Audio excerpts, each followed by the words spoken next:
Police say a teenager in Mississippi stabbed his mother and then went to school where he shot 3 people. 2 students died, including Woodham's ex-girlfriend. 6 others were injured. Police say he left a note saying that he felt he'd been wronged. Students, everybody ran. Police say Woodham's mother was found stabbed to death in their home, and again, they believe he killed her before he went to school. It was the morning of October 1st, 1997. 16-year-old Luke Woodham had entered Pearl High School with a .30-30 rifle, with the intention of shooting up the school. Jeff Cannon, the assistant band director, spotted him entering the school in a long blue jacket, something that seemed odd as it was supposed to be 70 degrees out that day. Earlier that morning, Luke had handed his manifesto to his friend Justin Sledge, who then headed toward the library to hide. Luke murdered 2 students and wounded 7 others that day. Hours earlier, he had murdered his mother by beating her with a baseball bat and stabbing her repeatedly with a knife. This was all part of an elaborate plan formed months in advance by a group of misfit students called the Croth. This is the story of Luke Woodham. Luke's childhood was very lonely. He claimed that he had depression by the age of 8. His earliest memories were of his parents fighting, which would come to an end when he was in the 6th grade, and they got divorced. Luke's father, John P. Woodham, was not involved in his life following the divorce. Luke had a poor relationship with his mother, Mary Ann. He had confessed to his classmates that he had hated her. He resented the fact that she left him home alone, while she would work multiple jobs and go out with her friends. He had stated that she blamed him for her divorce and for her poor relationship with his older brother, John Woodham III. As early as kindergarten, he claimed to have been constantly bullied. His classmates called him chunky and tubby. Over time, the bullying became physical. Luke's grades had plummeted as a result of this, causing him to have to repeat the 9th grade. In one particular class assignment, he was asked to describe what he would do if he were to live one day in the life of his teacher. Luke wrote that he would, quote, go crazy and kill all of the other teachers.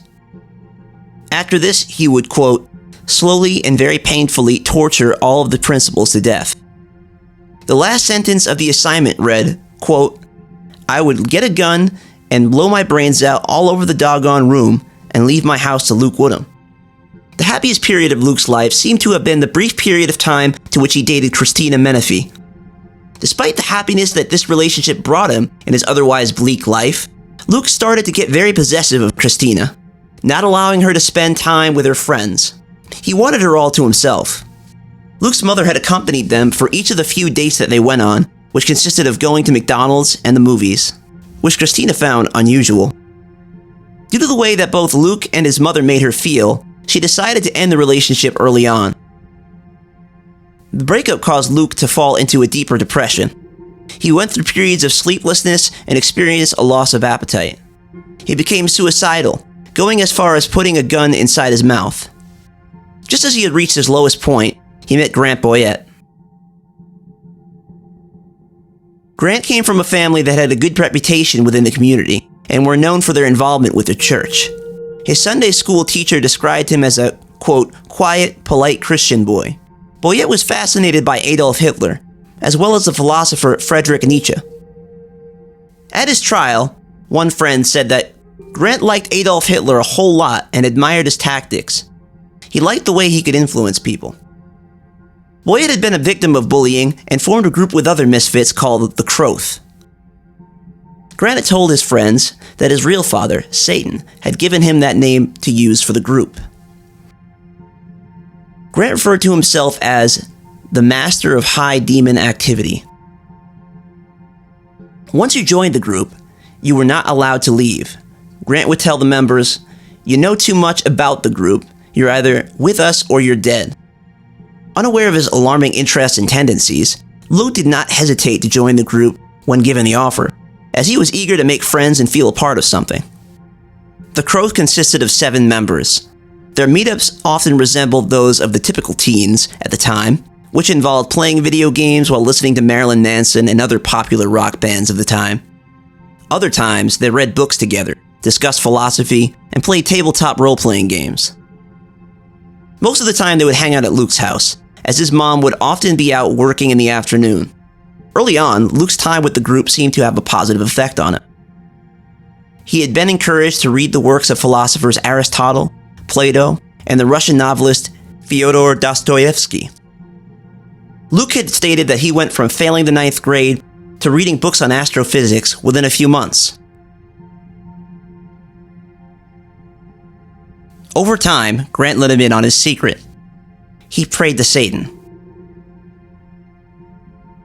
Allegedly, Boyette told Luke that Satan had chosen him to be a part of his group, and that he had the potential to do something great. One particular event certainly convinced Luke of the power that Boyette had. A boy named Danny had been regularly berating Luke. After some time, Luke went to Grant for advice. They went over to Luke's house and opened the Necronomicon, sometimes referred to as the Book of the Dead.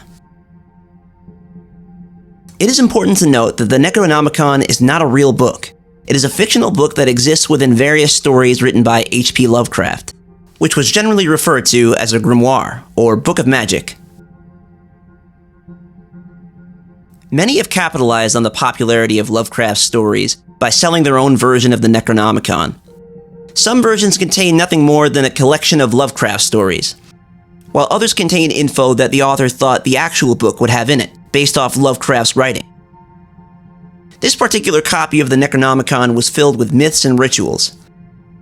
However, Luke made a mistake. When Grant was reciting the spell, Luke was thinking of a different kid. His name was Rocky, who was Danny's friend. The following night, as Luke was watching Saturday Night Live, a friend who had just gotten a job at a fast food restaurant called Crystal came over to show off his new work uniform. Approximately 30 minutes later, Danny walked in, exclaiming that Rocky had died. He had been struck by a car and killed while walking across the Lakeland Drive last night. Since Lakeland Drive is a busy road, and Rocky had been wearing black clothes when he was out that night, police had classified it as an accidental death. To Luke, Rocky's death was the result of Grant's spell. Luke was thoroughly convinced that Grant had some sort of power through Satan, and he himself became a follower of Satan on that day. Over time, Luke would climb the social ladder within his friend group. Members believed that Grant had the power to summon demons, and they thought that Luke was more likely to be affected by his powers as he was evil-minded. Other members thought that Grant got closer to him because he found him easier to control. The Croth's mantra was, "We can't move forward until all of our enemies are gone." With that in mind, Grant would regularly plant the idea of murdering Christina Menefee into Luke's head, as Luke had considered her his greatest enemy after the hardship she had put him through. By this time, Luke had gotten deeper into Satanism. He felt that it had given him power and control for the first time in his life. In April of 1997, he attempted to put this power to use. One Saturday evening, Luke and Grant tortured his pet dog Sparkles to death. Sparkles, a Shih Tzu, was carried into the woods, crammed into a backpack, and beaten. Luke had written a diary entry about the event, stating that he had made his first kill, and that as they beat the dog, its howls sounded almost human. The two boys went on to break the dog's bones before setting her on fire. They then threw the dog, who was still somehow alive in the backpack, into a pond. Luke and Boyette watched the bag sink. In his diary entry, Luke wrote that, quote, "It was true beauty." After taking his first life, Luke was ready to progress to killing humans. Throughout that summer, the Croth had been planning out how they would terrorize their high school.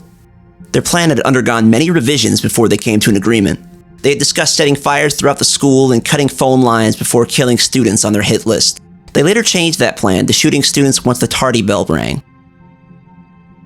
They agreed that Luke, the assassin of the group, would enter Pearl High School and open fire on the students. He would then leave and target students at the junior high school, which was only a few miles away. Once that was done, the members of the Croth would meet up in Jackson and drive to New Orleans, then head to Mexico for their grand escape. Once they were in Mexico, they had planned to catch a boat to Cuba. On the night of September 30th, 1997, Luke whispered to his friend Lucas Thompson over the phone, "I'm going to kill my mom in the morning." He told Thompson that he was going to stab her to death. Thompson remarked that Luke seemed strangely calm as he told him this. As he went to bed, Thompson did not want to believe that Luke was actually capable of doing what he said. as he had spent many nights over at his house. However, Luke was fully committed to doing exactly as he said. That night, he unplugged the landline to the phone in his mother's room and hid it in the closet in the kitchen, so that she would not be able to dial 911 when he attacked her the following morning. At 5:30 a.m. the next day, Mary Ann Woodham's alarm clock went off, and she walked down the hallway. Luke appeared before her and began beating her with a baseball bat. Luke struck her in the face multiple times, with one hit below her right eye and one hit to her right cheek, and then one hit broke her jaw. Despite being so badly beaten, Mary Ann managed to run back to her room and shut the door, only for Luke to break it down. Luke then had her up against the bed and stabbed her with an old hickory knife, leaving her with 7 stab wounds and 11 slash wounds. The slash wounds on her hands were considered to be from her attempts at warding off the attacks aimed at her face, neck, and chest. 3 of her stab wounds were fatal. One to her right lung, her left lung, and her heart. After stabbing her to death, Luke put a pillow over her head. One investigator had stated that this is not an uncommon practice among killers, and it is typically viewed as a sign of remorse. Before leaving his house, Luke took some time out to write his manifesto. There were several items left on his bed: a bloody knife, a baseball bat, a camouflage gun cover, and a Marilyn Manson CD. At 7:50 a.m., Luke grabbed his gun and headed to school. Jeff Cannon, the assistant band director at Pearl High School, was on duty, interacting with students and making mental notes in case a fight happened to break out.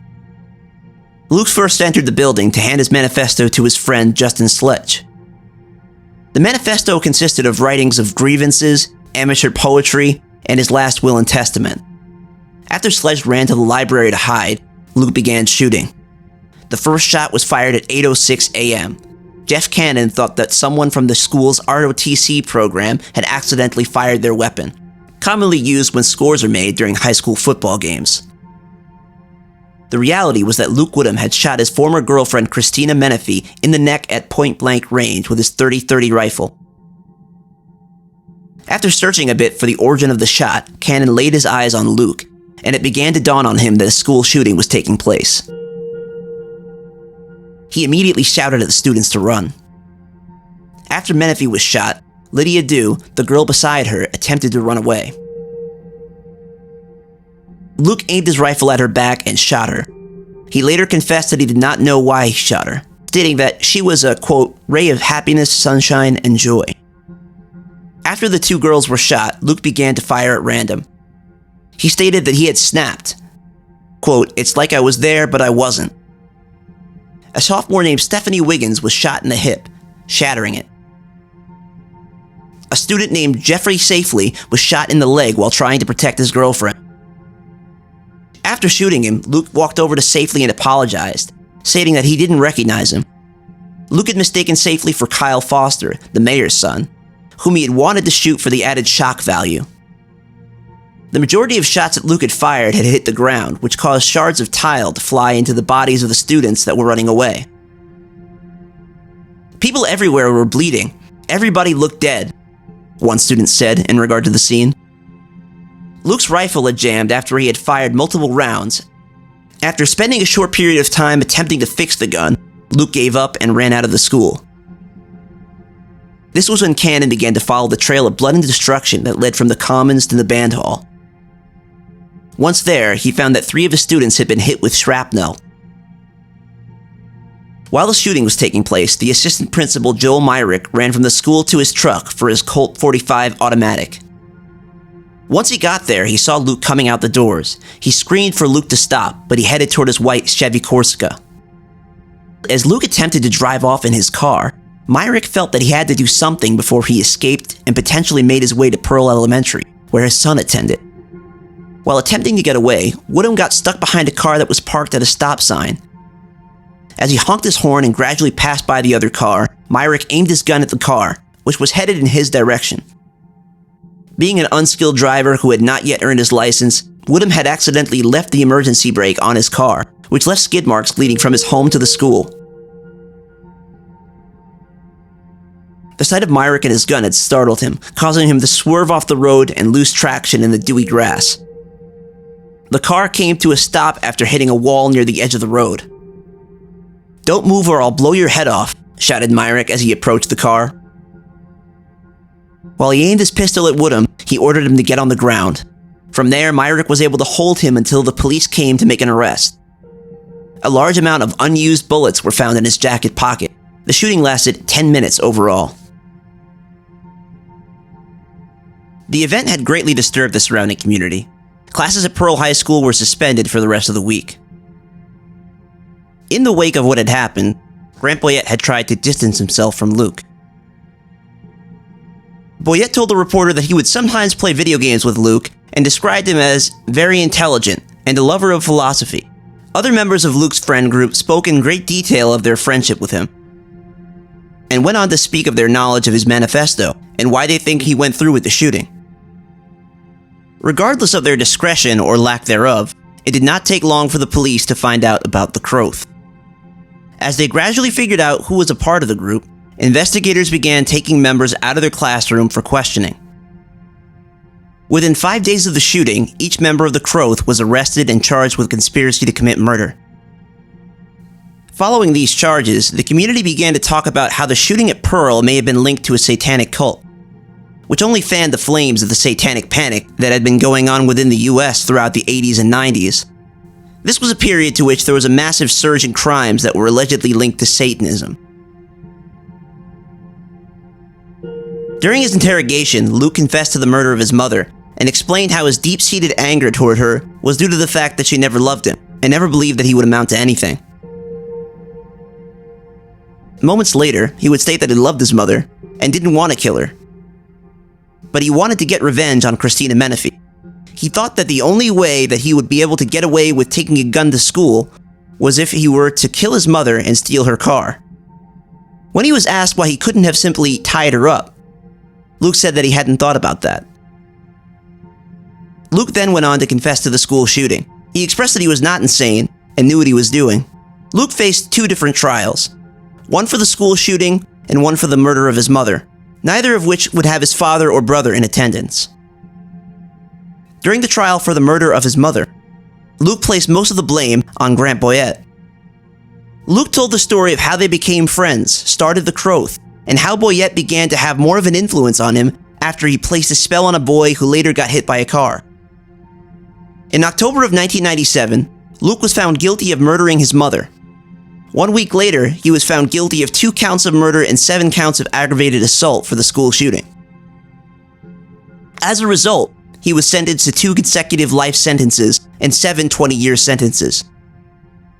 After his sentencing, Luke told the courtroom, quote, "I am sorry for the people I killed and hurt. The reason you see no tears anymore is because I've been forgiven by God." After initially being charged with 3 accounts of accessory to murder, Grant Boyette pleaded guilty to a charge of conspiracy in February of 2000.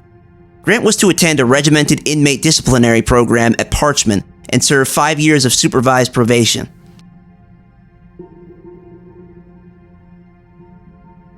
The charges against the other Croth members were dropped by request of District Attorney John Kitchens, as he felt that their charges of conspiracy would be too difficult to prove. To some, Grant Boyette was the real villain, as he had influenced Luke to carry out such a heinous act.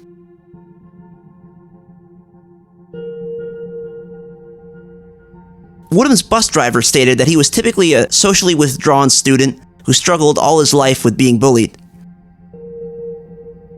Once he had gained the acceptance of Grant and his social group, Luke would do perhaps anything to maintain that friendship.